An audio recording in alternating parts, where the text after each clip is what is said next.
Euh, Bonjour Monsieur Zaganaris. Bonjour, j'espère que vous allez bien. Oui, merci et vous. Ça va, merci. Merci d'avoir accepté notre invitation. Merci à vous. Comme vous le savez, depuis le 20 mars dernier, beaucoup de choses ont changé au Maroc suite aux mesures sanitaires adoptées par les autorités du pays pour faire face à la propagation de la pandémie du coronavirus. Une trentaine de millions de Marocains sont confinés chez eux. Les écoles, les mosquées et des commerces et j'en passe sont fermés. Nous vivons réellement une situation exceptionnelle depuis maintenant 2 mois. Monsieur Zaganiaris, pour commencer, pourrait-on avoir votre avis sur la manière avec laquelle le Maroc a géré cette crise du Covid-19?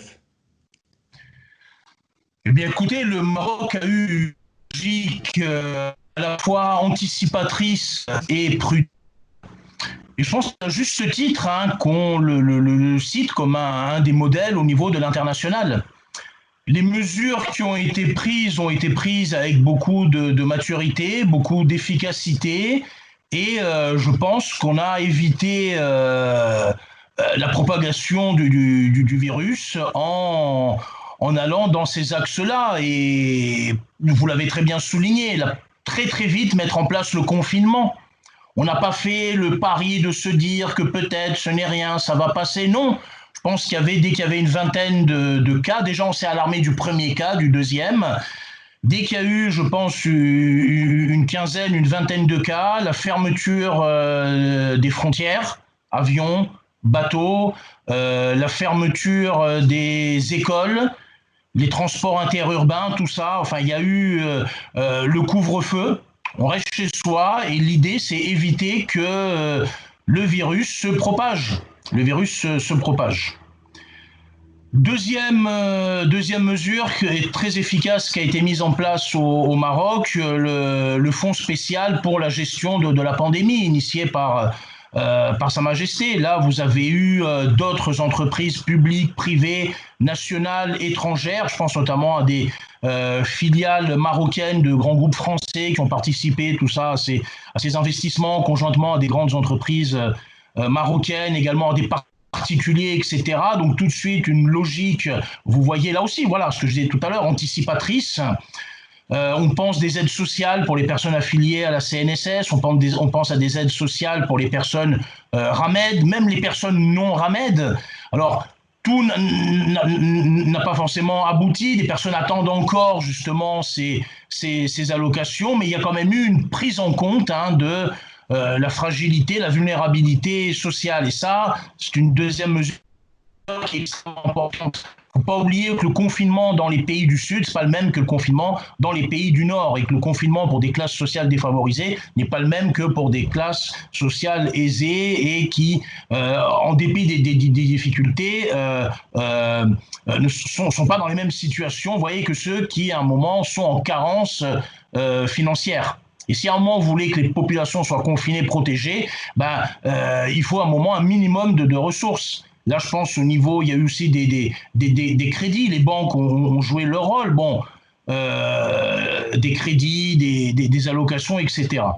La troisième mesure, alors, qui a été, je pense, aussi très efficace de la part des autorités marocaines, pardon, c'est de mobiliser tout le corps médical, enfin tout le personnel militaire médical voilà, le personnel médical de l'armée, pardon, aux côtés du personnel médical civil. Là, il y a eu une anticipation très très tôt, puisque voilà, on se dit, est-ce qu'on va avoir les capacités d'accueil? On a été très très franc sur le nombre de lits disponibles, les capacités, vous voyez, du secteur de la santé.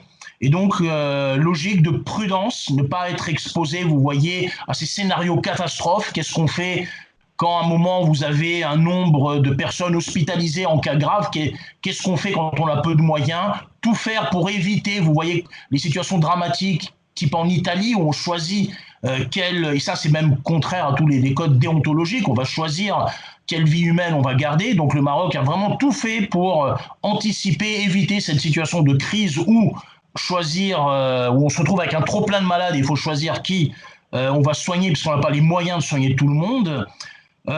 Quatrième mesure très très importante aussi, hein, c'est l'État qui s'approprie la gestion des masques.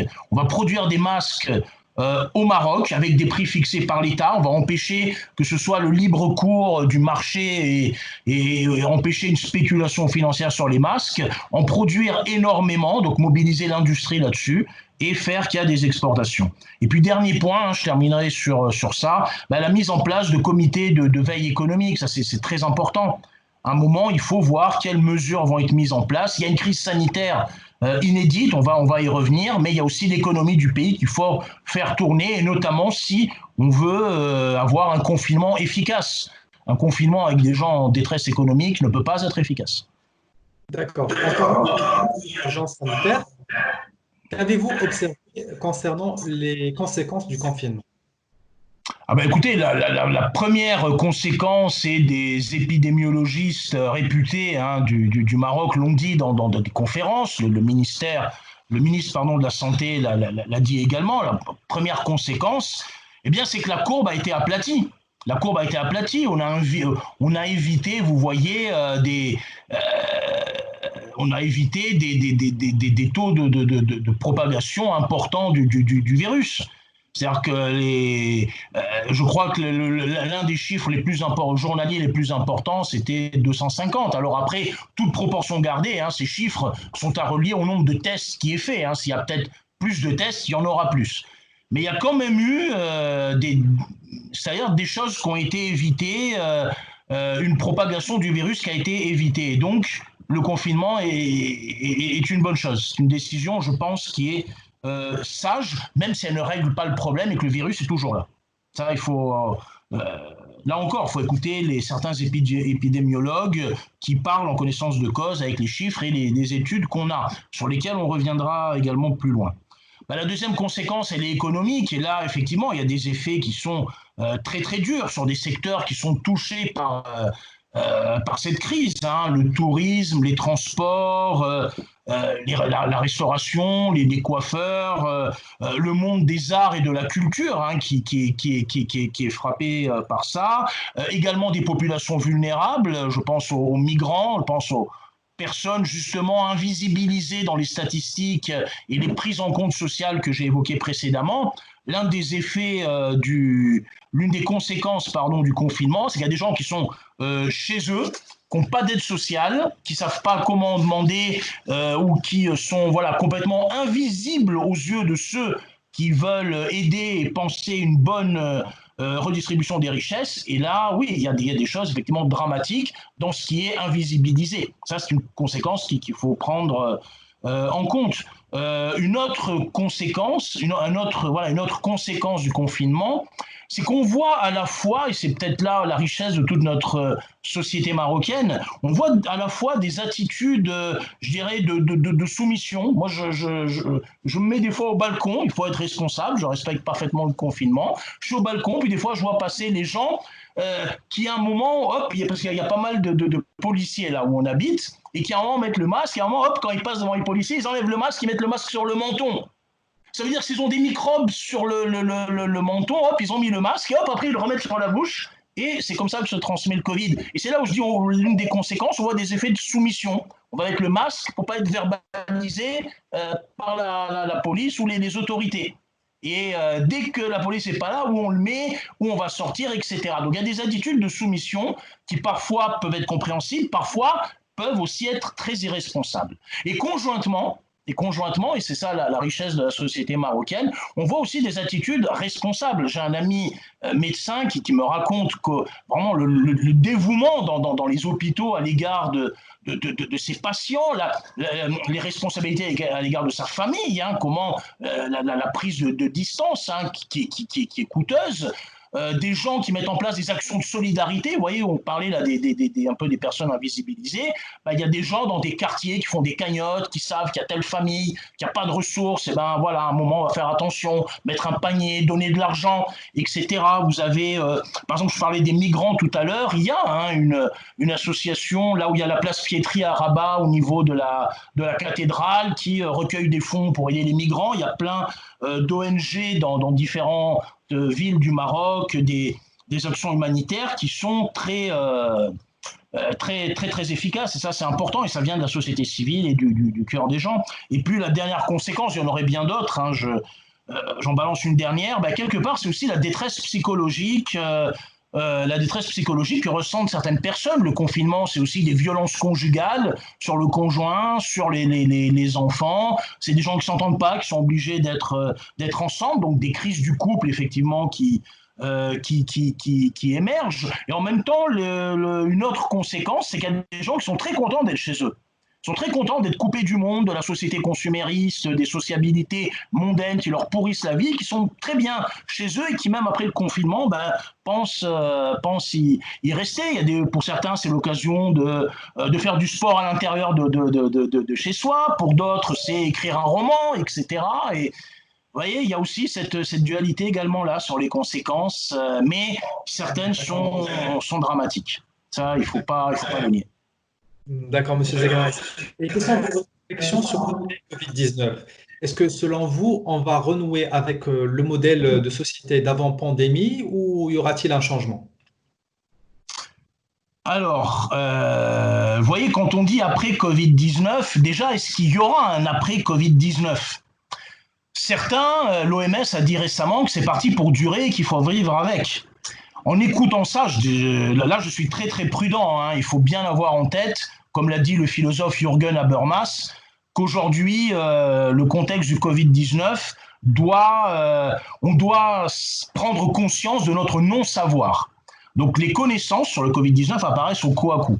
L'OMS a déclaré récemment qu'il faudrait apprendre à vivre avec le Covid-19, et quand j'ai lu l'article sur cette question, j'ai pensé quand j'avais une vingtaine d'années, milieu des années 80, début des années 90, c'était l'apparition du virus du sida. Et on ne savait pas du tout ce que c'était. Enfin, en 85, on pensait que ça se transmettait par le baiser sur la bouche, hein, le sida. Donc, vous voyez, quand le truc, à un moment, virus du sida apparaît, certains disaient, quand est-ce que ça va passer, quand est-ce qu'on va trouver un médicament, etc. 35 ans plus tard, le sida est toujours là. Bien évidemment, il y a la trithérapie, des choses ont mué, etc. Mais vous voyez, le sida est toujours là. Donc, est-ce qu'il y aura un après Covid-19, ou bien est-ce que le Covid-19, 35 ans plus tard, sera toujours là avec peut-être des médicaments, avec des choses, mais on ne sera pas parvenu à s'en débarrasser? C'est une question, je pense qu'il faut avoir en tête, d'un côté. Ou bien on va être optimiste, ou bien on va être optimiste, comme ça je vais répondre en plus à votre question, ou bien on va être optimiste, c'est qu'effectivement, on peut partir de l'idée que Bruno Latour, le sociologue des sciences, Bruno Latour dit nous n'avons jamais été modernes. Alors, on va dire qu'on l'est peut-être un tout petit peu, même si on ne l'est pas complètement, et que à travers la coopération des médecins, en sachant qu'il y a beaucoup de travail à faire, des épidémiologues et des virologues en Europe ont dit qu'il n'y avait pas assez de coopération justement internationale entre les médecins, que la plupart des pays la jouaient perso. Donc si à un moment il y a peut-être une coopération, on va peut-être trouver un vaccin, on va trouver des médicaments, et là, il ne faut surtout pas que ça soit un business, si on trouve ça. Il faut que ça soit pour l'humanité entière, pas le breveter et vendre ça à des sommes astronomiques. Non. Et là, j'espère, moi, de tout cœur, qu'il y aura un après-Covid-19, qu'on trouvera un vaccin, des médicaments, qu'on sera débarrassé de ce fléau qui nous met dans des situations, effectivement, très, très compliquées.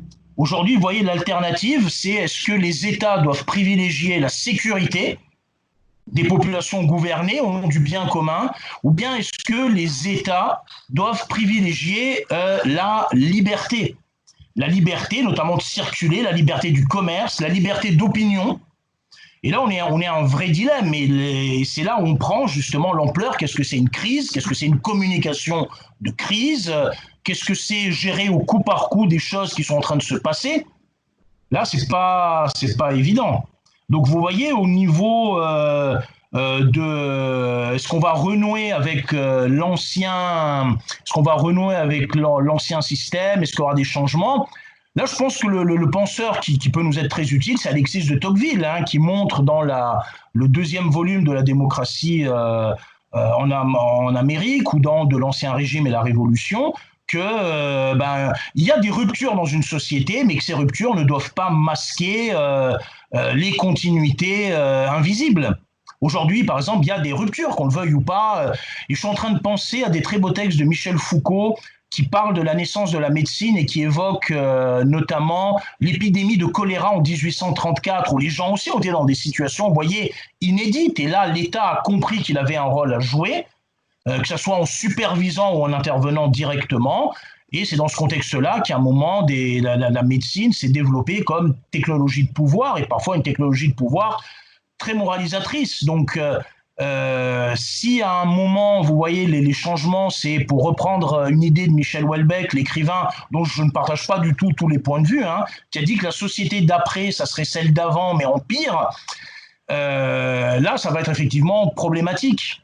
Donc moi, ce que je dirais, ce que je pourrais préconiser, ben, c'est que les efforts de solidarité, d'humanisme, à un moment continuent, qu'il y ait ces solidarités qui continuent à se mettre en place, que les États justement redeviennent un petit peu plus déontologistes, qui prennent en compte qu'à un moment il y a des principes qui sont plus importants peut-être que les conséquences. Il y a des principes humains qui sont beaucoup plus importants que les conséquences économiques, que l'on prenne tous conscience qu'il y a une sacralité de la vie des populations. Et là, on pourrait mettre des choses effectivement très, très intéressantes dans un monde d'après, débarrassé de ces logiques peut-être ultralibérales, mais conscient des contraintes structurelles effectivement que vont imposer ces situations de crise. Et là, on pourrait regarder du point de vue de l'histoire. Certaines épidémies auxquelles le Maroc a eu à faire face, notamment au 19e et au 20e. D'accord. Pour conclure, professeur, quels enseignements peut-on tirer de cette crise? Bah écoutez, déjà le premier enseignement qu'on pourrait tirer de cette crise, ce que je disais, le philosophe Jürgen Habermas le dit très bien, hein, il faut prendre conscience de nos non-savoirs sur le Covid-19. Vous voyez, il y a encore des débats sur la transmission. Est-ce que c'est 1 mètre la distance de sécurité ou bien ça doit être 4 mètres parce que vous avez les postillons qui restent dans l'air et donc ça ne se transmettrait pas uniquement par la toux mais également par la parole. Donc ça, il faut, vous voyez, trancher. Trancher également sur la nature de la maladie. Certains parlent que c'est pas simplement les poumons, c'est vraiment une maladie vasculaire. Donc, les leçons qu'il faut tirer, c'est qu'on ne sait pas grand-chose de tout ça. Donc, la prudence est de mise. Il ne s'agit pas de dire qu'une sécurité doit primer sur la liberté. Et quand je dirais une sécurité, c'est une sécurité dans laquelle personne sera en sécurité, une sécurité sécuritaire, vous voyez, avec des logiques très autoritaires, très violentes, très paternalistes, je ne dis pas ça. Mais comme il y a un non-savoir sur le Covid-19, ben, il faut quand même être prudent et respecter les consignes de confinement et de sécurité qui nous sont indiquées et qui font appel à notre responsabilité, plutôt que céder aux sirènes, j'allais dire, homériques de la liberté, de faire ce qu'on veut, d'aller danser sur Dalida. Hein, faut pas oublier, Dalida, Laissez-moi danser, hein, elle a chanté, mais Dalida a aussi chanté une chanson un peu plus triste, Quand s'arrêtent les violons. Donc à un moment, ne pas céder aux sirènes de la liberté. Voilà, pour reprendre la question un peu d'après, on va se lâcher vivement. Non, non. C'est parti pour durer ce truc-là. Et c'est peut-être parti pour durer, en espérant que ça ne va pas durer beaucoup, mais ça va quand même durer un moment. Et donc, être prudent face aux contingences et aux aléas. La deuxième chose, la deuxième leçon à tirer de tout ça, bah, c'est qu'on a une responsabilité vis-à-vis de soi-même et vis-à-vis des autres. Là, le monde dans lequel on vit nous rappelle, c'est-à-dire, c'est presque Sartre aurait été très heureux. Sartre nous dit on n'a jamais été aussi libre que sous l'occupation. Il dirait on n'a jamais été aussi libre que sous le Covid-19. C'est-à-dire on est libre de choisir. Est-ce que je vais choisir la prudence, rester chez moi, faire des sorties minimum que quand c'est indispensable, ou bien je vais choisir la liberté de faire ce que je veux, de ne pas respecter ça et de mettre ma vie en danger et celle de mes proches, que ce soit voilà, concubins, enfants, amis, etc. Moi, je pense qu'à un moment, aujourd'hui, on doit choisir la responsabilité et le respect de l'humanité, ce que disait Sartre également. Et troisième et dernière leçon qu'on doit peut-être tirer de ça, c'est la sacralité de la vie et que les principes les principes moraux qui doivent régir une société, c'est pas moi qui le dis, c'est Habermas, les principes moraux qui doivent régir une société, et notamment une véritable réflexion sur la redistribution des richesses et la prise en charge des personnes les plus démunies dans un contexte d'équité pour tout le monde, me semble plus importante que réfléchir aux conséquences économiques et avoir peut-être comme prix à payer 2 fois, 3 fois, 10 fois plus de personnes hospitalisées, de personnes décédées qu'on en a aujourd'hui. Je pense que rien ne vaut la sacralité de la vie aujourd'hui et c'est dans ce sens-là qu'il faut aller. Merci, monsieur Zaganalif. Merci à vous. Pour cet éclairage sociologique. Merci infiniment. Je vous souhaite une très bonne journée. Merci à vous aussi, c'était un plaisir. Merci.